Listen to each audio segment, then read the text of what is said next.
Happy Valentine's Day. It is February 14th, 2023. My name is Joey Ragona, and you are who you are. Thank you for being here on this broadcast. We do this every single Tuesday, by the way, at 7 o'clock. If this is your first time, hopefully it's not. Today, this is going to be kind of a whirlwind episode. Not that none of them aren't like that, but then I think this is going to be a little bit more of a whirlwind, which is a good thing because we're going to dive into my personal journals from workshops and just start talking from those journals. So we're going to let the journals navigate where this conversation goes, Scott. That's what I thought would be really cool to do today. What do you think? I'm up for it. Let's go look at the journal, Joey Ragona. By the way, hi, Scott. By the way, hi Joey, and happy Valentine's Day. And for those of you that are watching live, hashtag live. Those of you on the replay, hashtag replay. And if you're watching us on the Facebooks, the YouTube, the LinkedIn, the Twitters, the everywheres, and of course, Joey's going to put the link to the Heart Centered Marketing Club for those of you that aren't a member. You should be a great place to go and get support and Great way to learn start from the show. this genius right here, Mr. Joey Ragona. Thank you, my friend. I think that what we were just talking before the call, or before we went live, and I thought we would just stop that conversation and then talk live about it. It was about pricing, and you were telling me a story about what happened with one of your, I guess, prospects or something like that. And we had a huge discussion on the Academy call today about pricing, and I have my thoughts around what happens when somebody asks about price. So can you share a little bit of your story and we'll kind of dig into this? And I think it'll help everybody as we start off this show, and then we'll move into the journal part. Yeah, sure. So this particular prospect was referred by a colleague, and there was an intake. So the intake had a lot of information on what the individual was looking for and their experience with, have they had coaches before? And so there was at least something to look at. And then the question was asked prior in that application of, how much have you spent on coaches in the past and how much are you thinking of investing this year in your education and this and that. So I had a starting point with this individual and got on a call and went through it, and it quickly became how much. It was like, how much is this thing? And I answered on the end of the call, I said, we're probably looking at a project in the mid 5 figures. Should I go ahead and put something together? And he was like, yeah, you should put something together. And so I went and spent the time to put together a proposal, put it out to him. And again, when I asked at the end of the call, should I spend time putting together a project of this size financially? He was like, oh, yeah. And I was led to believe that the resources were there. And so I went and did it. And then he came back like, I don't know, a week later. I didn't message him back. And he came back and it was like, I had a snag in raising the funds. Okay. And what would it be like to just do my mini course and then something else and this and that? And so I went and I just said, okay, this would be what I would do to just do this. And I didn't get the price.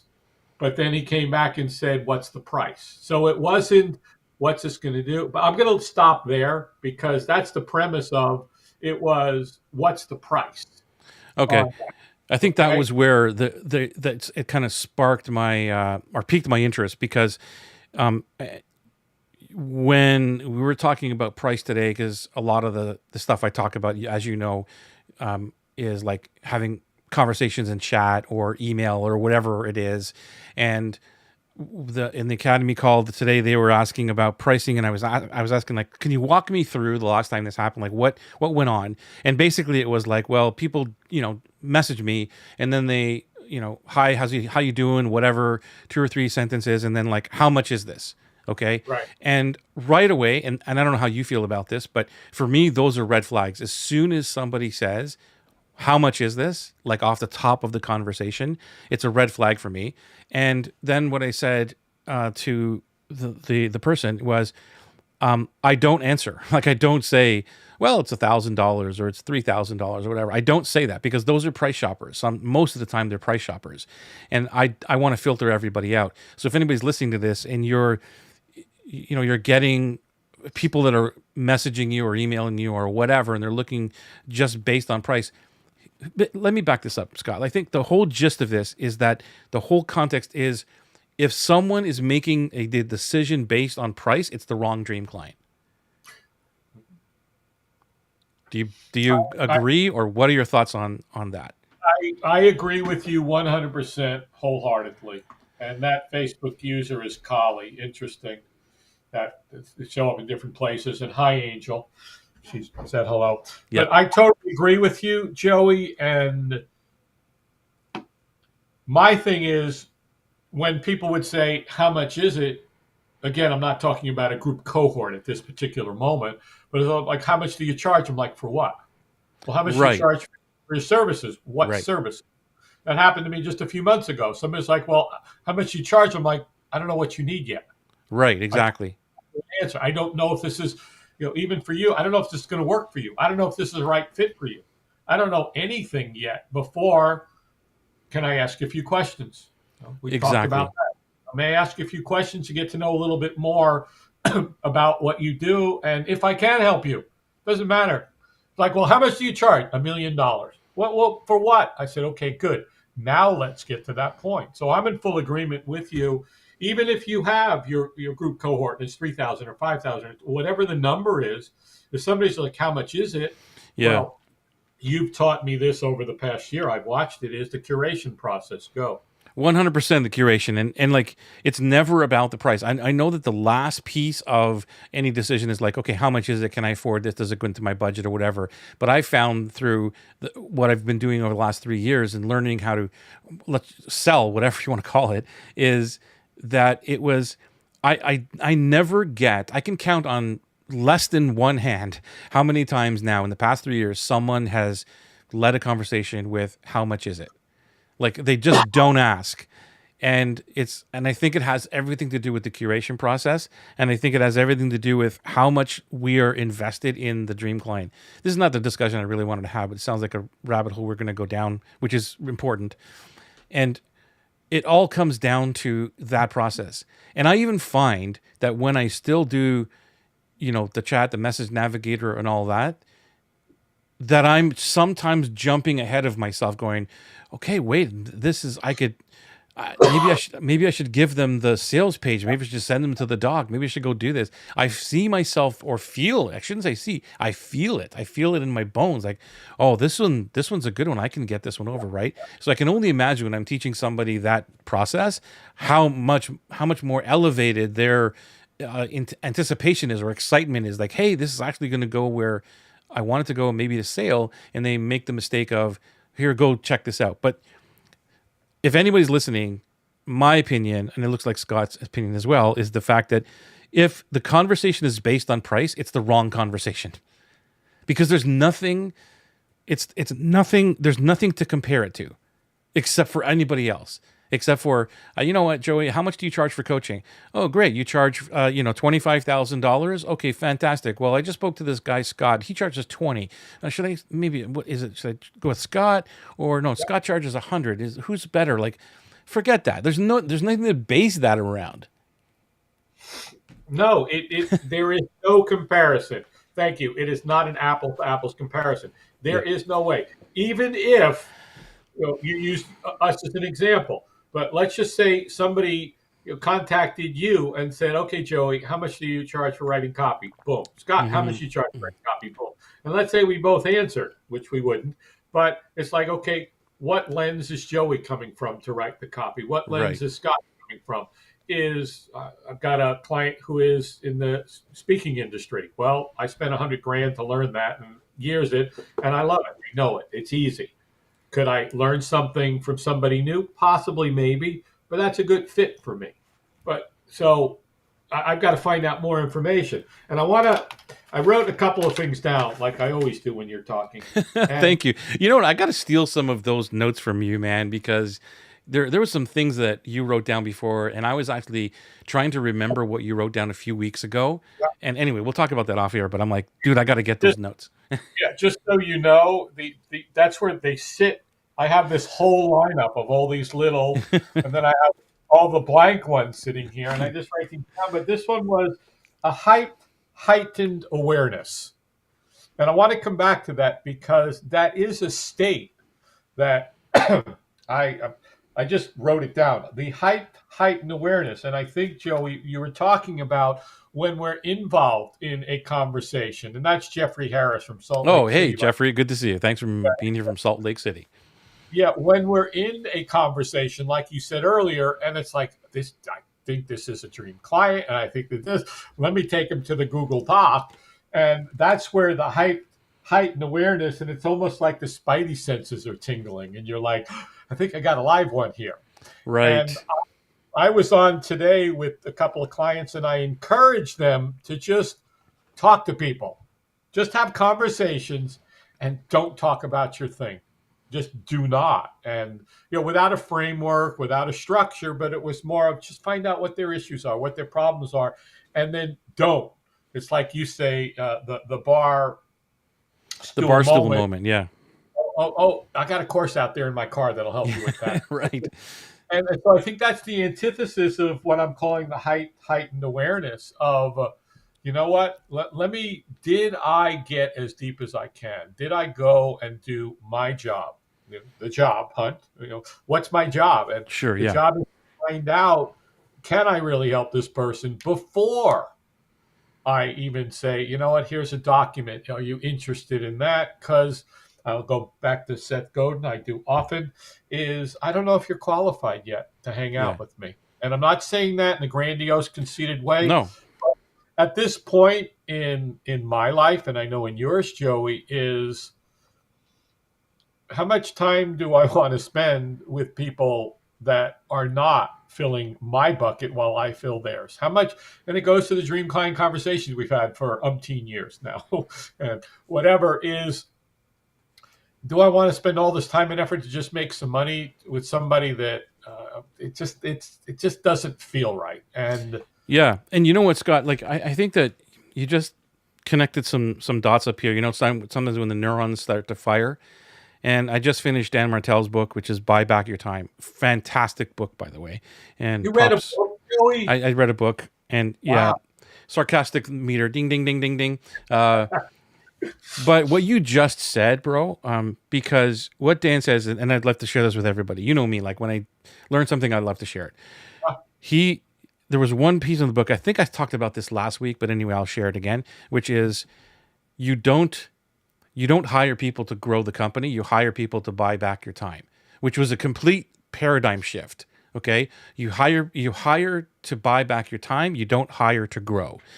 Now, with what you just said and being engaged with this book for the last week, it was like, wait a minute, the dream client fits here because you don't sell people. I don't know. I got to flush this out, but it's basically the dream client is about buying back your time. It's not about selling more. It's about, let me get less people that are dream clients that I want to, charge my batteries with, that also buys me back my time and energy, not just make more money. So like, I got to flush this out, but what you just did, thank you, by the way, you made something connect that I got to flush out and share with Atlas, with everybody there, because that's truly what this is about.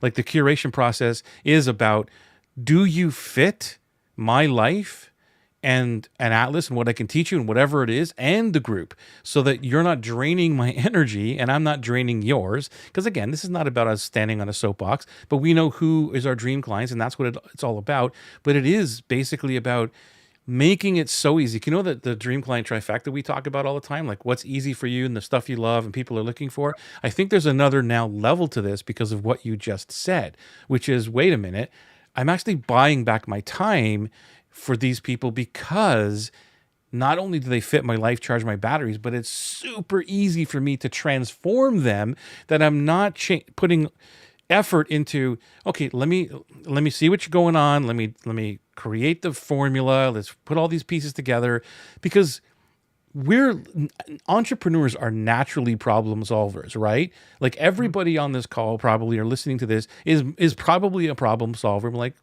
let me deal with it. I'll deal with it. But then we can't scale. We put in more time.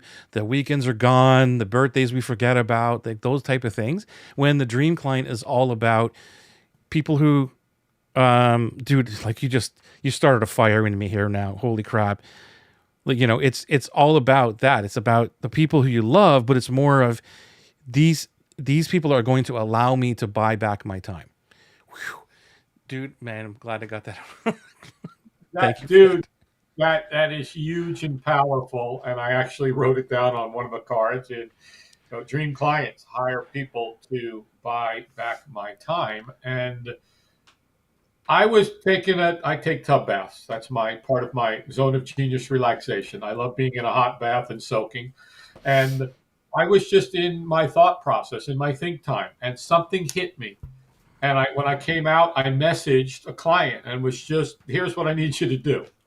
And it was just such a joyous feeling because I knew that it was going to transform them. And I was on with them this morning and they've just had this amazing stuff.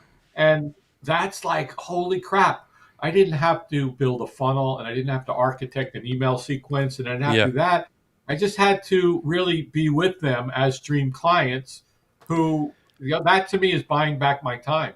Because when I got on with them for the hour, it was exhilarating.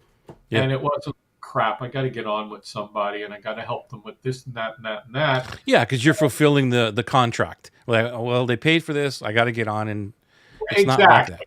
No, it's not. And jumping back to the whole pricing thing, dream clients, as we've talked about, at the end of the day, they have to be able to afford to pay.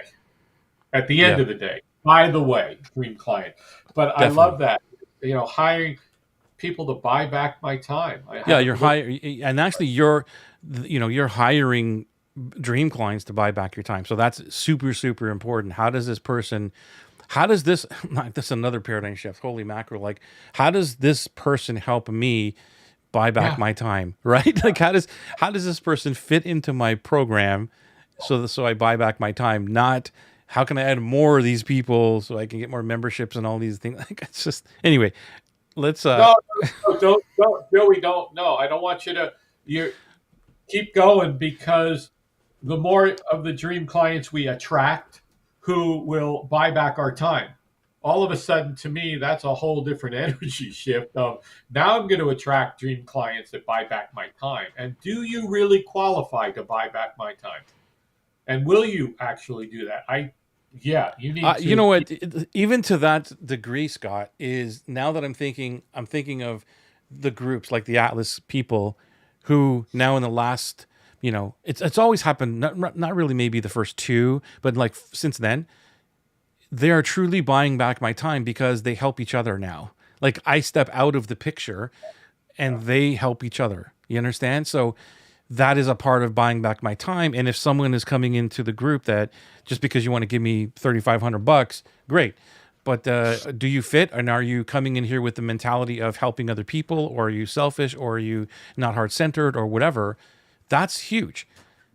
So then it allows you to step out. It's kind of like hiring employees. It's kind of like, okay, you take the ball, you run with it. You've had assistants a billion times, right? You take the ball, let me know what's going on, and it's all good. Like, holy mackerel. Yeah, Tabitha, and Tabitha was my project manager for years, and we're back doing some projects together. And she buys back my time because it's like, I don't mess with that. Go take care of it. I'm going to read this because I want you to hear it. Go ahead. Jeffrey, that stands to reason. An expert compresses time for the dream client to get where they want to be. That would mean it frees up our time because they listen and allow us, the expert, to do what you do best for them. Great thought, Jeffrey. It is a great thought. Build trust at different levels for everyone. That was his follow-up comment. So take it. Yeah, I'll bring that back up here, right here. It builds trust for many different levels for everyone. Yeah, I just starting to flush this one out, Jeffrey. Because that's truly what's happening. When you do this the right way, you deal with amazing humans you love to show up for and be with. And, the other part about this too, Scott, is in the last couple of weeks, I've had some really amazing results from the Atlas crew. And I'm getting private messages of their actual journey. Like, hey, guess what? I just got 5 people into the cohort. Oh my God, I got my 6th one. I made my investment back in Atlas. It's amazing. And it's kind of like we're a family. Like it's like they don't wait down the call. We do celebrations and all that stuff, as you know. But it's like, it's not like it's like, dude, like, don't bother me until we're on the call right now. You know what I mean? Right. Like my time is protected here. That's not the way I have the crew or the tribe. It's like, yes, tell me everything that's going on and we celebrate. And I think that's really important. Somebody wants to reach out and tell you about their journey rather than, you know what I mean? It's a completely different vibe. And that's not the only one I get, but I get quite a few of them. And it's just another level of what does a true client look like? What does a customer look like? Why are you doing this? Are you doing it just to fill your bank account? And eventually you're going to get really pissed off at your clients because you don't want to be there. It's like, well, I have to fulfill this. I did it anyway. I got this. I was talking to someone the other day about Dream Client. They said, "What does that mean?" And I said, "Real simple." And you had summed it up for a colleague of mine many months ago. And you were like, "It's like having your best friend pay you." Yeah. Right. And so, if my best friend comes over, I went to my best friend's, physically last weekend and had dinner and stayed over at his estate, and that it was wonderful. And that's buying back my time because that's my people, and I Imagine, love Scott, like with the friend zone thing. Imagine anybody listening to this. Imagine going over to your friend's house and whatever you do, play pool, watch the game, like whatever, you watch movies and stuff, and they pay you for all of that time. that. The Right. laughs, the cajoles, like all that. That is what a dream client experience is. And if anybody is in Atlas, you know what I'm talking about because that's what it's like, right? It's like, it's not just people hanging out trying to learn how to market and build a group program and stuff like that. It's about friends hanging out. So if you're thinking like, what's a dream client look like? I would encourage you to go out and try to find a best friend. Right, Scott? Like, yeah, totally, completely. Go find the best friend that would pay you. I love that. And I'm going to jump back on Jeffrey's here is because when I read that, that means it frees up our time because they listen and allow us to do what we do. But at the same time, like if you look at that analogy of like going over to your friend's house and just chilling, it's not. You could look at it from buying back your time, which I'm not debating or saying it's wrong. But let's look at it from another way. How fast does time go when you're over at your friends? Just jamming away, right? Those 7, 8 hours, 10, 12 hours just fly by because you're enjoying it so much. And imagine if you got paid for all of those 12 hours. That's another perspective of it. Yeah, I was on this morning with 2 dream clients, and I love them dearly, and they're amazing. And one of them came on, and she was like, I was concerned about showing up today because I wasn't prepared. I didn't do anything. But it didn't matter because, as again Jeffrey said, it allowed me to listen to them and to share my zone of genius and superpowers with them to guide them somewhere they had no idea that they were going today. Right. And there was no anything. And let's jump back to the topic of conversation. How do you put a price tag on that and say, I'm going to charge you this for this when go? Yep. Let's get to the topic at hand, which is really about diving into the journals. Like half an hour into the conversation, I got a couple of journals here on my desk, as you can. Well, maybe you can't see. Talk about your journals as part of the conversation. So I pulled up 2 of them here. There's 2 here, and I'll hold them. You choose like which one, Scott. Left. How many do you have? I'll take the one in your left hand. Left hand, this one here. Okay, so as you can see here, like there's stuff here. But what I'm going to do is I'm just going to flip through it, and then you tell me to stop, and then whatever page it comes on, we'll just talk about that stuff. Okay. So here we go. Sounds like a magic. Yeah, it is a magic. It's a magic trick because we're going to find some magic gold in here. Ready? So hang on. Wait. I haven't started yet. Okay, where's the camera? Okay, go. Tell me. Now. Okay, right there. Right there. He stopped where he wanted to. Yeah, right. The now delayed. Go on. Let me try and okay. Let me try to jump into what is even here, like the context of it.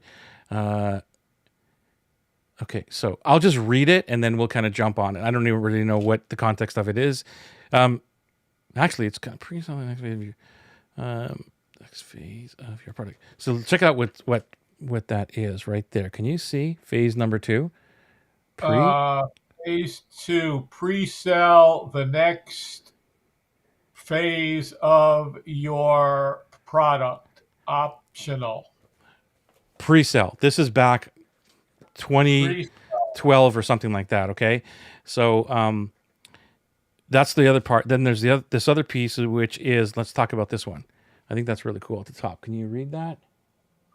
uh, No. tilt it a little bit back. There you go. Okay. Um, market research is overkill. Find out what others are doing. Successfully do the same thing. Okay, so let's start there. Okay, well, actually, the second paragraph. We'll read that again. What's the second paragraph? Uh, which one The am I reading the here? second paragraph under successfully. The last product idea uh, come from working with people and solving their problems. Right, basic stuff, but actually, sorry, one more. Right under what you just read, what's that box highlighting? Co-creation. Boom. Right, and it's not, it's kind of like we planned this, but you saw me flip it, but I'm like, this is right. Yeah, you're the magician. You knew exactly what to do. um so here's what it says: the best solution is to co-create the marketing around your product before you invest in product creation or product market. And or product market. Yeah. So this is what we talk about all the time. Co-creation is, don't create the product. Worry. The product ideas come from working with people and solving their problems. Let's relate to that, because this is what we've been talking about for a little while. But this is proof that, again, like way back, I don't know when I wrote this, whatever it is. And how can we unpack this for everyone listening? Like, what does that actually mean? What does it mean to you? I know what it means to me. The last product ideas, or the best product ideas come from working with people and solving their problems. How would you look at that? Or how would you describe that? Or give us examples? Developing a product based on the needs of the people that you're engaging with, your clients, your buyers, your customers, by engaging with them, by helping them, by getting on calls with them, by taking through processes and learning what their language is and learning what their other problems are and how do you solve those problems, is not by market research and not by building something, but by being out in the trenches with the people and seeing what their problems are and then creating the solution, but not even create the solution. It's like, okay, I'm thinking about this as a solution to the problem. Let's jump on, who's in. Goes to your thing of, I'm looking for 5 people who are interested in blah, who's interested. And so go. I'll give you a hint where my mind goes with this. Pillar number 2. Yeah, serve, not sell. Yep. Right? Yeah. So you gather the tribe, Yep. you bring them in, wherever that is, and you serve and you don't sell. And then, like in the book says, the best product ideas come from working with people. And that's the thing. It's not working. It doesn't mean that you're being paid. You are working with people in the environment or the container that you create by having conversations or helping them with the knowledge that, or just by answering questions for the simple sake of this example, and solving their problems. And what happens is, and I talk about this all the time, the product emerges by doing that. So the product first mentality is wrong in my opinion, because it'll screw you up. You're like, I'm going to build this product and then try and sell it. Whereas the other way is like, let me bring people in that I want to serve and help and solve their problems, because if you're an entrepreneur, you're probably an automatic problem solver. That's all you do. So focus on solving problems or answering questions, and then patterns emerge to say, wait a minute, there's a product there. absolute and full agreement, totally and completely. My current program, my offers are based on what people needed. I didn't go out and say I'm going to create this thingy. It was like we need this, this, this, and this. Here's our problem. Can you help us? Okay, I can help you. Now it becomes a thing because they wanted it to become a thing. Ready? Let's try it again. Tell me when to stop. Stop. Wow, look at that. It was not even a bookmark there. Look at that. There we go. Okay, this one, I don't know why I did this. Okay, this is from Eben Pagan. You can see there. Content Evan notes. Kagan, Content Summit, something or other thingy. Okay. I'll read this and see if anything happens. It's the knowledge workers' world. People changing careers will always need new knowledge. Info products let you help other people become who they want to be. Mindsets. Humans are irrational, but we like to think we're rational, and we rationalize everything. Every thought action has an underlying irrational behavior. Ooh, see, there's a good one. We've talked about these before. Sorry, go ahead. You had some input on this one? Keep going. It was just every irrational behavior. Wow. Yeah. We usually project onto other people, yeah, they are irrational. We are driven by our passions. The more you see yourself as irrational, the more you see it in other people. Want to expand on these? I'll let you go first on this one. Okay, I'll explain this because I talk about this on the Kajabi call all the time. One of the three pillars, or not the 3 keys to, or 5 keys to a dream client, is they have to be irrationally passionate. And you just heard throughout this, there was 2 words were used. We have to be irrational and driven by our passions, and that's basically what it means. So, and a dream client is irrationally passionate because they'll do anything and everything to satisfy their passion. And the best example that comes to mind is somebody who just takes up golf. It's like they buy the best drivers, the best balls. They go in, they find the shoes. They want the best golf courses. They buy all the DVDs and the videos and want to learn how to best swings and all these things. So that's an irrationally passionate person. So someone who's like, just going to go play golf a little bit, whatever, they don't really care. But when you're irrationally passionate about anything, or your dream client is irrationally passionate, they will go out of their way to do anything to satisfy their passion. Go.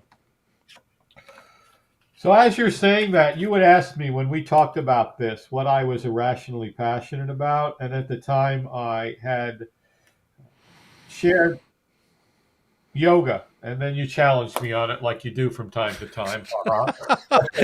You mean that I kind of do that? I challenge people? Kind of do that? Maybe once in a blue moon? Well, I never knew that about my personality. Yeah, no, it's something new I wanted to share with you on tonight's Cold Bill. We wanted to bring it gently. It took me 3 years to do that. But basically, I realized that a few years ago, I was irrationally passionate about video creation. There was no ifs, ands, or buts. I bought everything. I bought every piece of software, and I bought every collection and every asset, and I hired people, and it didn't matter. I bought the next piece of software, and I bought the next thing on JVZoo, and it was just a constant thing, and I was so taken with it, and I spent thousands of hours learning, and that I was irrationally passionate about it. So just again, from when you first asked me that to as you were saying that, I was like, you know what? I was. Yeah. So if I would have if I would have said to you, Scott, I've got this thing for whatever, it's going to help you edit video faster, you would have bought it, right? You would have said, let me in. Yep. Let me in. I'm in. I don't care. Yeah. Oh yeah. That makes the sale so much easier because, as we've talked about before, and everybody listening, I hope this lands with you, is that you cannot install a desire.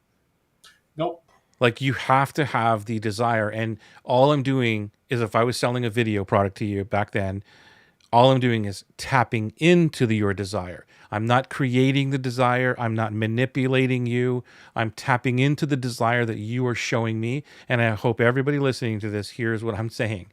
And this doesn't come from me. This is from the brilliance of Eugene Schwartz, right? Way back to them, breakthrough advertising. And it's like, you cannot install the behavior into anybody. All you need to do is find out what the desire is and tap into it. Yeah. Well, and Joey, I've been using this as an example with people. I was like, do you know who the richest person in the world is? And people are usually like Bezos or Musk. And I was like, no, it's Arnaud. He's a French guy who basically is the richest person in the world selling things that people do not need, period. Every single one of his brands and companies is based on what people want. Louis Vuitton and Dom Perignon and Couch and all of the status things that people pay a lot of money for that they don't need but they want. Mm-hmm. Thing with Desire, Musk, passion. desire, passion. The same thing with the second richest guy, if he is or whatever, I don't care. But the Tesla, nobody needs a Tesla, but those people that can afford a Tesla already have all the cars they need, but they did not have the classiest luxury vehicle that was the most fuel efficient, that was a status symbol, Right whatever it on. was, not based on a high performance machine. It was the most efficient, status driven economic vehicle ever. And I was like, I don't need it. I want it. Desire. So go. 100%. Okay, I picked up the other book, which was in my right hand, and we'll do the same How thing. many journals do you have, by the Oh, way? I don't know. I don't know. 20? I don't know, something like that. Okay. Just curious for those Okay, playing the so home. let me just play over here, and I'll just start flipping. You just tell me when to stop. Stop. Stop. Stop. Okay. Stop. All right. Ooh, this one is a deep one. Well, we can talk about this because you're a copywriter as well. So then, look at number 5. Can you read what that says? Number 5. Very, very Very intrinsic and extrinsic. right. Go between intrinsic and existing No, reward. intrinsic No, rewards. intrinsic. Okay. So what does that mean? You tell me. Come on, you're a copywriter. You should know this. Intrinsic and extrinsic rewards.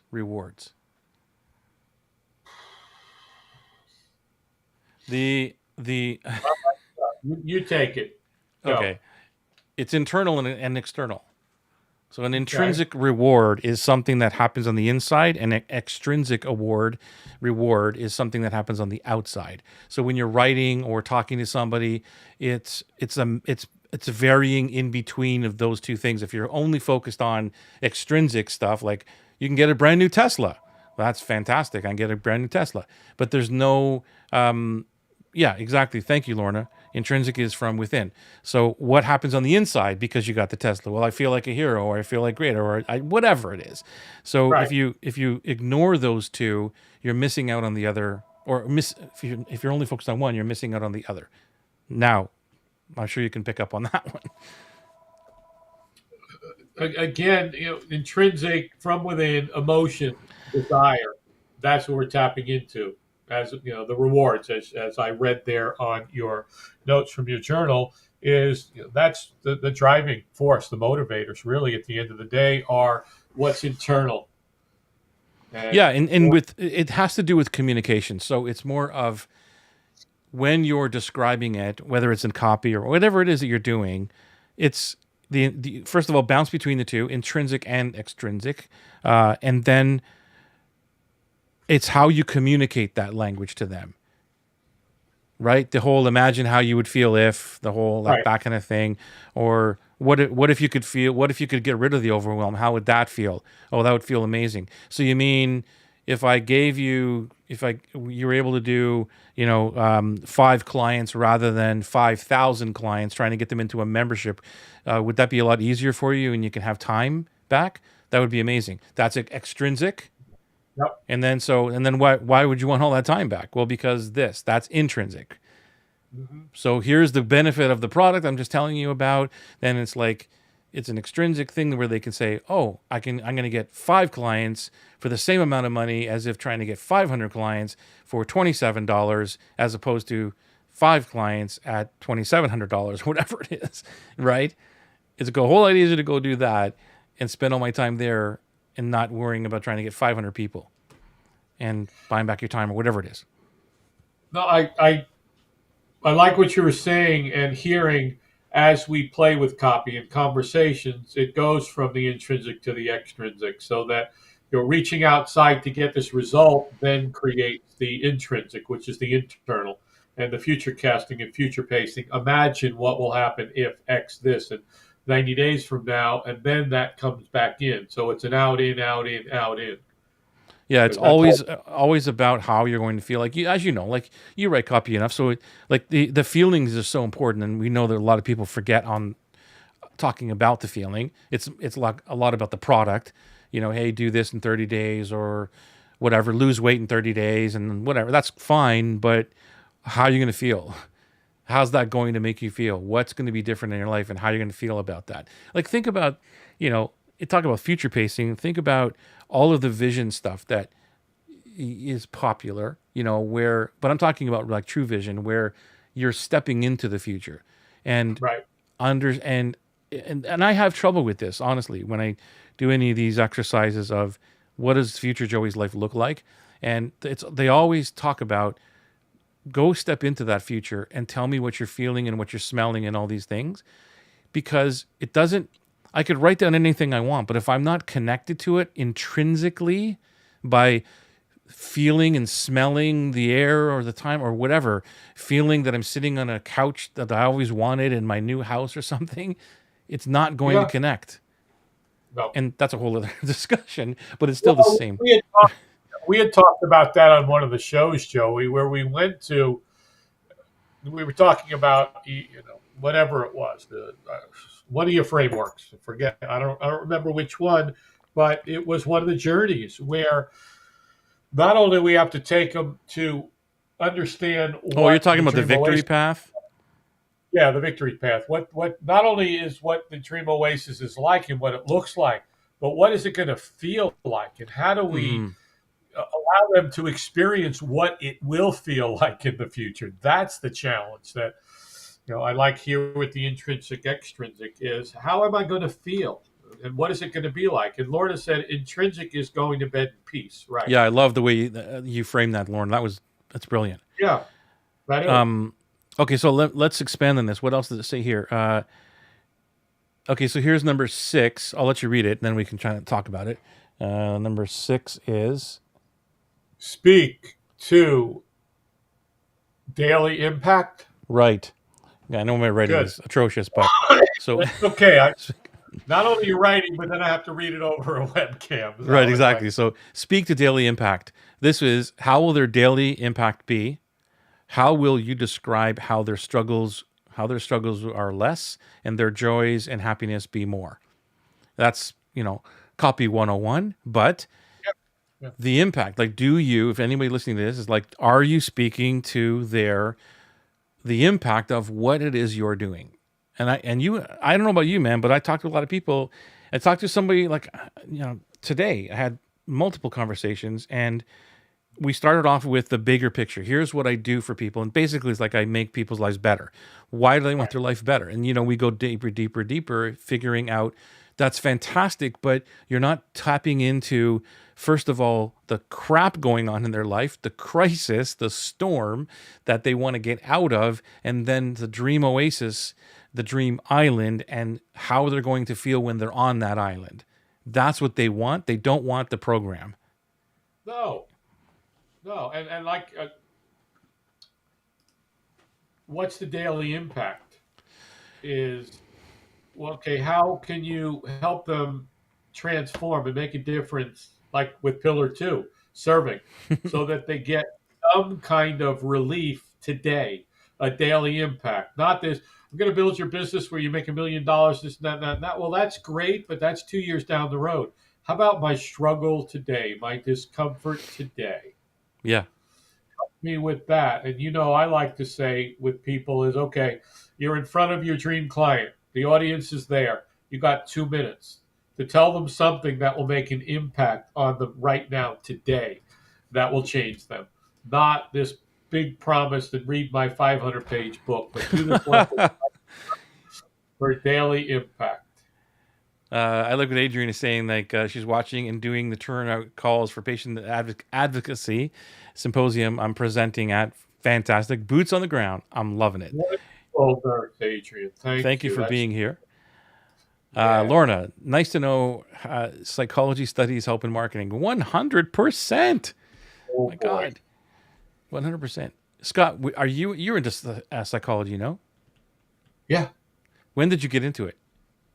Oh God. I just in my teens. I just Yeah. that started my teens of okay, what is this all about and how does this work? And yeah, so been studying that and so many great books on psychology of persuasion and this and I was married to a licensed clinical social worker. All my buddies are somehow in psychiatry, psychology, and this and that, and the mind and all that. So yeah, it does Yeah, help. I remember like at 14 years old, I had a subscription to Psychology Today, a Yeah, 14-year-old instead of Playboy. But yeah, that's what I was focused on at that point. It's crazy. that Um, explains a lot, Joey. yeah.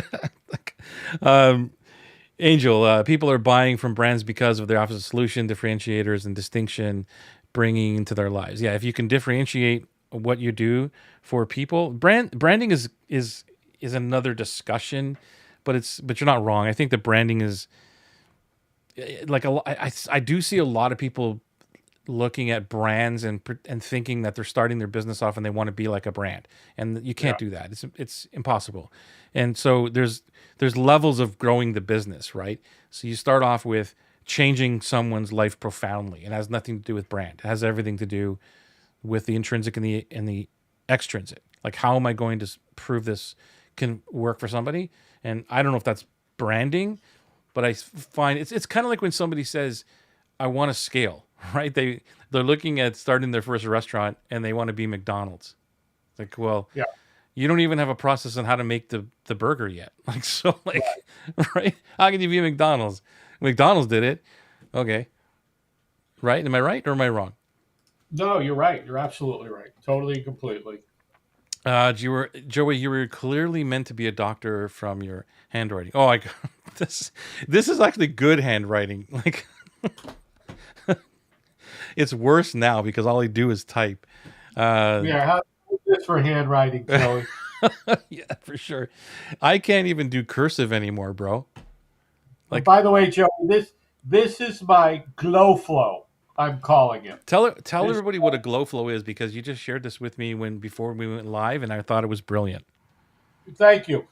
So, in those of you that have heard us a couple of times, I spend time before I get in technology in my zone of genius. And that to me is think time, prayer, meditation, mantras, just chilling out and not being in the flow of the technology. And the glow formula the framework that Joey shared, we did it in December.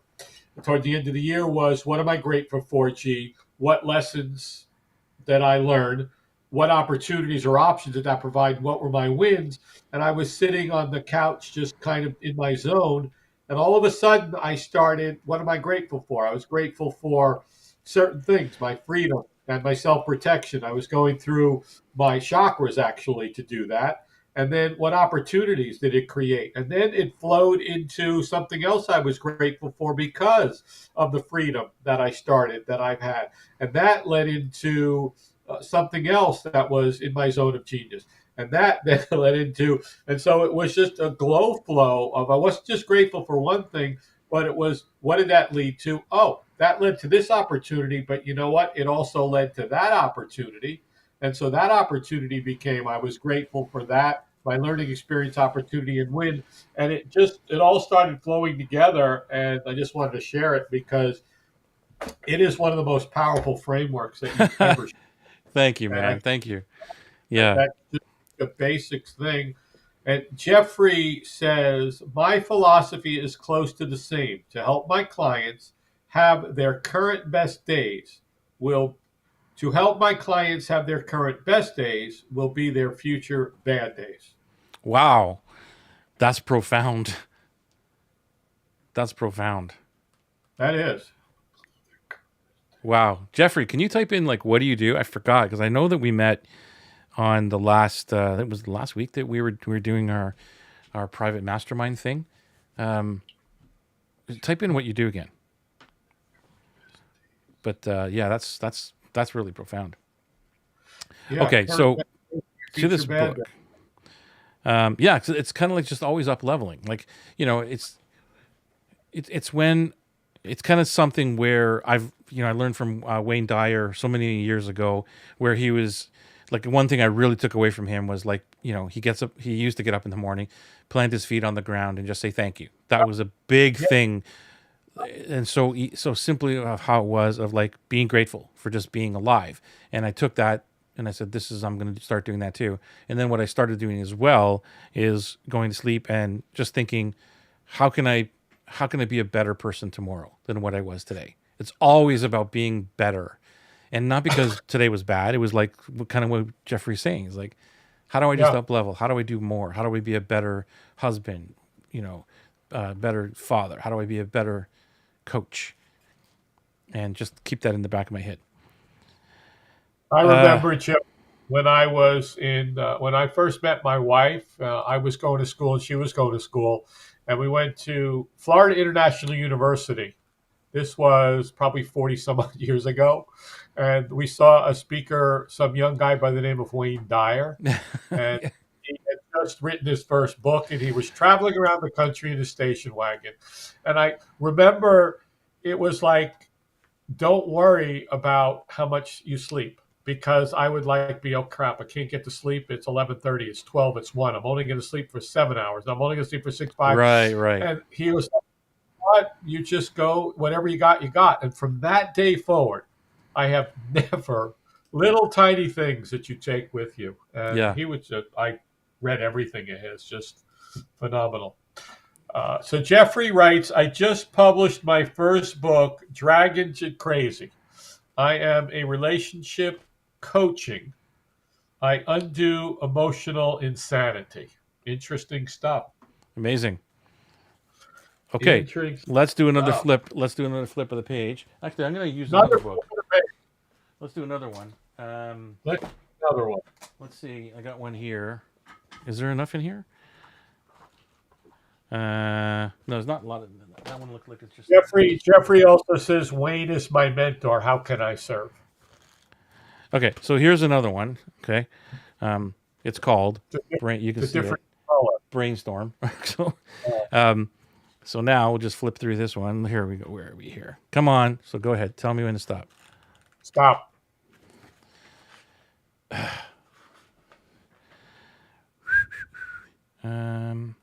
Let me show you how. Nah, this is more. I don't know if this is Yeah. going to help us. This is my brainstorms. There's not a lot in here. Let me try again. See if there's any. This is not a journal. This is my brainstorm. Let me not do this one because we won't get any from it. Let me see. Yeah, we need good stuff from a journal. We don't Yeah, need we need from like real people. Yeah. All right, let's not go to Let's try it brainstorm. again. Let's try again here. The same type of book, but let's go. Ready? Go. Stop. Okay. Ooh. Wow. There's a lot here. There's a lot here. Okay, so I'll start with this part here. Can you see right there? So how can you sell? How can you sell? You can't make a bigger. Promise. Oh, okay. Okay, You so can't. we talked about selling at the top. Yep. This is kind of maybe full circle. So Yeah. there you go. So how can you sell? First of all, you can't make a bigger promise because nobody will believe you, and we see this a billion times out there, right? Oh, yeah. Like, Yep. okay, you can't make a smaller promise because you can't get noticed. Right. Hope everybody's writing this down. You have to start your sales message differently. Most models require time, which is the word everybody hates, the 4-letter word everybody hates, to get Yeah. people to know, like, and trust them. Wow, Yep. talk about that, right? Dream Wow. clients, bringing them into your world and serving them so they buy on their timeline. But talking about stuff that is not a big promise just to get them convinced, like, wow, I can do this. I can have abs in 7 days. Well, Scott can do it in 6. So Jeffrey can do it in 4.5 days. Forget the big promise. And the smaller promises means, who really cares about that? So if you succeed there in time, then you can make a big promise because it's more believable. Now, that's an interesting concept. So, let's talk about that. So, the first thing is cold audience or whatever, you can't make a big promise because it's unbelievable. Your BS meter. Right. Yep. However, That was, if you spend time with the audience and you help them and get people to know, like, and trust you, then you can make a bigger promise. yes. Any ideas or thoughts, feedback, anything like that, or examples of what that would be for you? Well, yeah, for sure. I'll just use know, like, and trust. And Happy Valentine's Day, by the way, Angel. Sorry to cut you off there, Scott.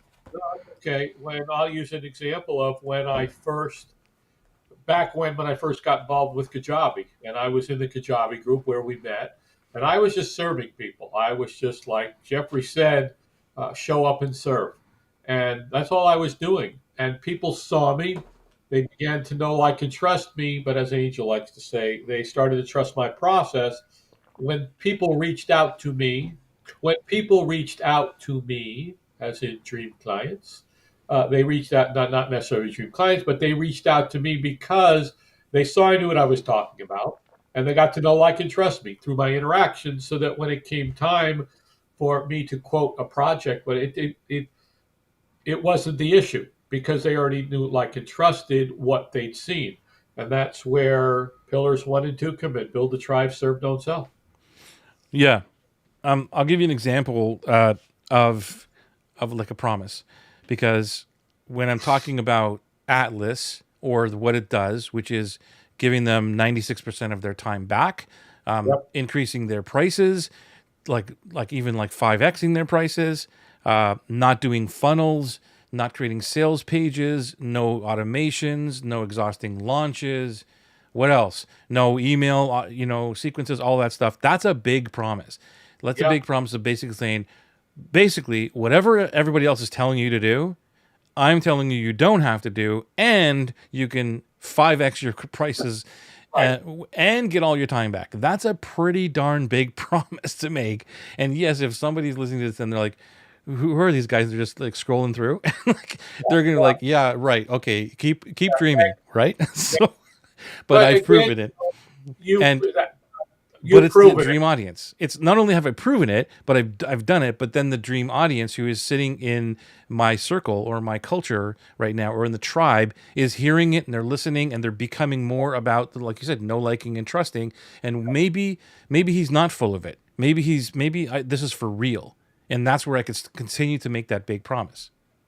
Well, and you can make that big promise because you're making the promise in your tribe as you serve and Right. give their timeline in which to make a decision. You're not doing any of the stuff that you said that everybody else does. And then you say it, but you prove it. So you don't have to make a statement and back it up because you already back it up. It's not, it's funny because I was doing one of my redos of a video, and it was the Y test when we talk about 12 copy tests. And it was read your copy, and anytime there's a statement, look at it because somebody's going to call BS.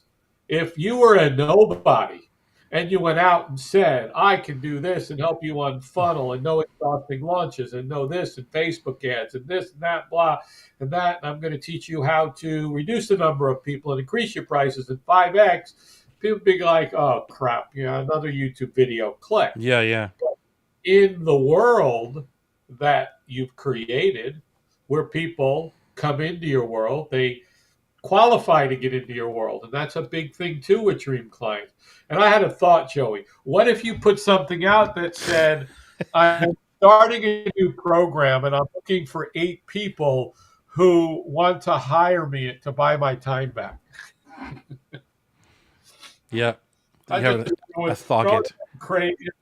Just a thought it there of, yeah, well, I'm looking for 5 people that can pay me to buy my time back, and they'll be like, what the hell does that Well, mean? you Anyway, could. I would even test this. I would be going like, I'm looking for the next 10 people who can prove to me why I should work with them. exactly how they can buy my time back. What How- are you going to do? Yeah. What are you going to You get, do to actually get into this program today? what are you going to do for me? How can you show that you're worthy of getting into this How program can too? you prove that you're worthy? That's so classic, man. Uh, Okay. Let's look at this. What else is here? If you can succeed there, big promise. Okay. So if you cannot, let me go back with the promises. If you cannot use a big promise or a small promise to start the conversation, where was that going? Forget that. There's nothing underneath there. Me just, I guess, writing stuff down, whatever. So, but here's well, something that, we talked about the big promise and we played with that. So what's the little promise? What's the danger of making too little a promise? well, there's no impact. Like it's like you don't get noticed. If you kind of say something That's what like, George. You don't get noticed. yeah, you don't get noticed. It's like, I don't know. I'm going to help you make more money. Great. Like so, like, everybody else is going to help me make more money. And That's a help you stay small promise. Yeah. yeah. Most marketers, we both know this. Most marketers use big promise in their headlines. That's how they try to get attention because Yeah. it's like the bigger the promise, more people get attention. You have to get attention quickly. The better you get at this is you'll be able to sell cold. Now, eventually, you can totally skip the free opt-in process. Huh? Go figure. You can go skip the opt-in process and go directly to the sale. Huh? Go figure. You know, can anybody say, and I'm not going to announce it again, but like I don't really have an opt-in process. If people reach out, here's I'm helping and like, hey, I saw you here or whatever. And that's really skipping an opt-in process, right? It's like the conversation goes respecting their timeline and everything. Like, can you tell me more about Atlas? Great. Can I ask you some questions? Here we go. And then there's a fit. Like it's all happening. It's like, okay, bless you. Here's the doc. Go check that out. Total no Yeah. opt-in process. And this is where, again, bless you. It's this whole idea of let's do something differently. And if you focused on the client themselves and the outcome that they're going to get and investing in helping them rather than worrying about how do I make a sale, your whole game changes. There doesn't need to be an opt-in process. There doesn't have to be all these other things. And you don't waste time building all of these funnels out. It's like you spend time building relationships. It's a whole different paradigm. So you're going to spend time somewhere. Are you spending it in the right place? And if I've heard where someone will say, I don't know how to get dream clients, or the dream clients are not coming to me, and they tell me when I ask them about the process, it's still the same funnel type of thing that everyone else is doing. And there's nothing wrong with it. You can have an opt-in page and all these other kind of things, but what are you truly doing to help that dream client understand your superpowers? Like, Yeah. what you were talking about, going into Kajabi and helping out, and people would say, holy crap, this guy knows what he's talking about. Right?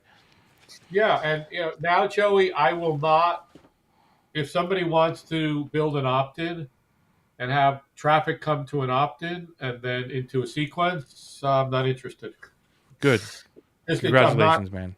Do you want to provide some value and give people some transformation? And then, if they're interested in qualifying and jumping through the next hoop, then they ask permission to get some stuff from you. That's a different story. Oh yeah. But not the whole. It's I anyone that wants to do it, I don't want to mess with it. It just doesn't make sense anymore. Rather, because why would you? We've talked about this. Why would I waste any energy on a group of people that aren't going to buy my time back? And if I look at cold traffic, they ain't buying my time back. They're wasting my time, and they're not getting me closer to dream clients who will buy back my time. Yeah.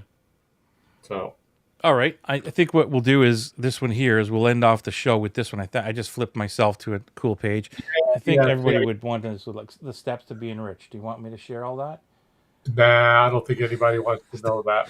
If anybody wants me to share that, let me know in the chat. The steps to be enriched. Do you want me to share that or not? Steps to being rich, but it's not presented properly, so I'm not sure that I'm going to listen to it. So Collie says, such an amazing time learning from you, Scott and Joey. So integral. Such truth, such caringness, total excellence, and I'm so grateful to and for you. Happy Self Love Day. Love and soul hugs. And Jeffrey says sure, so we can now share it. Okay, good. At least we got one buy-in. Okay, great. About what I am. All right, we're on fire, man. All right, We're cool. on fire. By the way, This hashtag application, hashtag let's make live. this the opt-in page. Give them the Sorry, link to man. the opt-in page. Go. I cut you off. I didn't hear what you said. And I was just ding, ding, ding. It was a sarcasm bell, so don't worry. Okay, Uh, so first of all, I want to give a plug to go into our Facebook group. If you're not already part of our amazing heart-centered Facebook group, join us there. It's only for heart-centered entrepreneurs, and if that's not you, don't join us because you're not gonna like what's going on in there. you're Uh, not. and yeah, so here's what we're gonna do. I'm gonna share these steps to being rich. I don't know. I can't give credit because I don't know. I don't have any information on who I got this from, but it's not mine. So step Right. one, steps to being rich. Step one, write down the specific outcome you want, not in abstract words.